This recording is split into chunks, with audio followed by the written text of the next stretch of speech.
السلام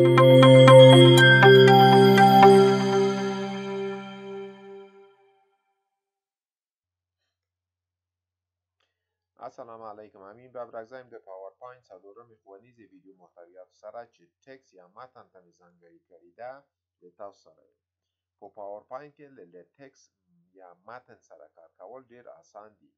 کټ مټ لکه څرنګه چې موږ په ورډ پروسیسر کې له ټکس سره کار کولو، په پاورپوینت کې له ورته تجربې کار اخیستل کیږي.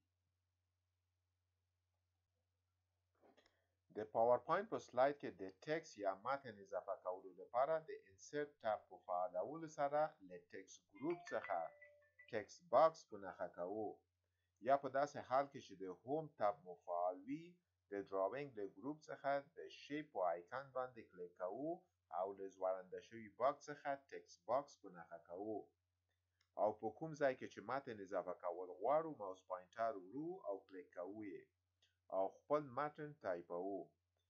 مثلا زه دلته ټکس لیکم. د خپل ټکس په شکل یا فارمت کې د تغییر راوستو لپاره په داسې حال کې چې د هوم ټاب فعال وي د فونټ، پاراګراف او ډراونګ ګروپونو څخه په استفادې سره کولای شو د خپل متن په فارمت یا شکل کې د پام وړ تغییرات راولو.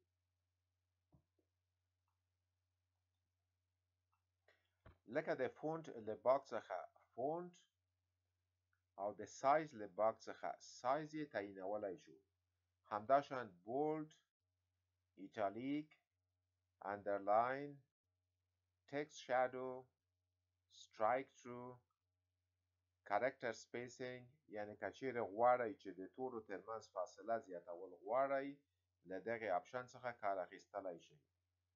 همداشان چینج کیس سره کلمات په لویو کوچنیو تورو بدلولی شئ. انکریز فونټ سایز او دیکریز فونټ سایز آپشنو په مرسته کولای شو اندازه د متن کم یا زیات کړو. کلیر آل فارمټینګ په ټکس کې رامنځته شوي ټول تغییرات له منځه وړي او متن مو خپل لومړي حالت ته راګرځي. په همدې توګه ټکس هایلایټ کلر متن مو په رنګ کې پټوي او فونټ کلر د متن رنګ ته تغییر ورکوي. الاین لیفت، سنټر او الاین رایټ ټکس موقعیت ته مو په پلیس هولډر کې چپ، سنټر او ښي لوري ته تغییر ورکوي. دا ول د دغې ښوونیزې ویډیو چمتو شوي محتویات. که چیرې ویډیو مو خوښه شوې وي ضرور یې لایک او شیر کړئ، او که چینل ته نوي یاست نو سبسکرایبول مه هیروئ. ګنګوي یا زنګولې ته هم ټک وکړئ ترڅو د ټولو نوو ویډیوګانو څخه پر وخت خبر شئ. تر بلې ښوونیزې ویډیو ښې چارې.